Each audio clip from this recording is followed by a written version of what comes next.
Nous sommes aujourd'hui ici pour la validation du programme d'appui à l'élaboration, d'un schéma pour l'offre d'électricité. Et ce programme a vu l'implication de l'IRENA, l'Agence internationale des énergies renouvelables, par la présence de son directeur général, M. Lacamera. Mais nous avons également, toujours dans le cadre de ces projets-là, l'ambassade d'Allemagne à travers la GIZ, à travers la coopération allemande, qui nous ont accompagnés dans le cadre de ce projet sur une longue durée pour la formation des Sénégalais, donc des cadres sénégalais, qui nous permettront d'outiller l'État du Sénégal dans la modélisation et dans la planification.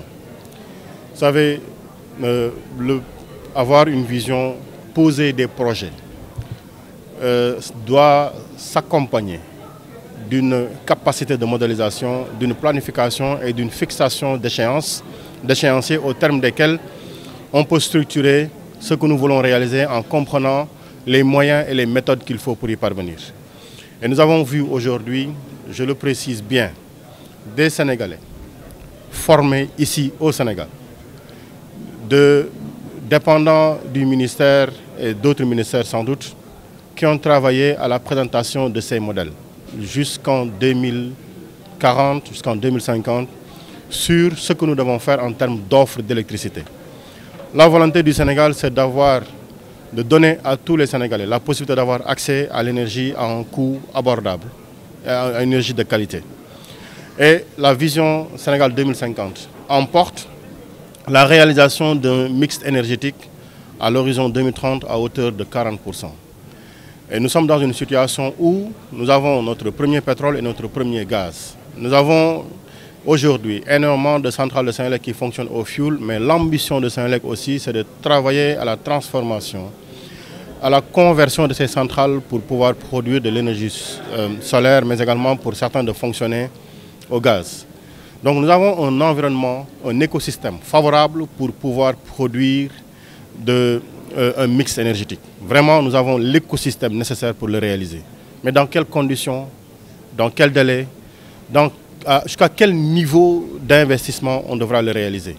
Il nous fallait avoir toute la modélisation, pour avoir toutes les possibilités, toutes les hypothèses, pour nous permettre de faire des choix objectifs et nous embarquer aujourd'hui pour qu'à la date, à l'année, à l'échéance que nous aurons fixée, 2040-2050, que nous puissions savoir quels sont les résultats, donc prendre les meilleures décisions qui soient. Et le constat a été aujourd'hui que ce qu'ils ont appelé l'équipe nationale du Sénégal dans ce domaine-là, nous ont produit des analyses de haute facture, assis sur une base statistique et sur une base de données pour asseoir cette modélisation-là. Et les propositions, les conclusions ont été en fait d'extrême grande qualité. Et c'est encore l'occasion pour nous de remercier et de féliciter l'IRENA pour cet accompagnement-là qui nous a permis aujourd'hui d'avoir la certitude qu'on peut prendre les bonnes décisions pour nous permettre. Ils ont été une vingtaine à être formés. Donc autour de cette équipe-là, des autorités du ministère ont travaillé. Donc nous avons une bonne équipe pour le faire. Et le Sénégal se positionne en pionnier en la matière. Donc c'est l'occasion pour nous de féliciter les récipiendaires. Et ils auront l'accompagnement du gouvernement. Et sur la base du document qui a été présenté, aujourd'hui nous pouvons asseoir des choix stratégiques qui seront validés par M. le Premier ministre et plus tard par M. le Président de la République, donc le gouvernement du Sénégal, pour porter ce qu'ils viennent de nous proposer en termes de décisions à prendre.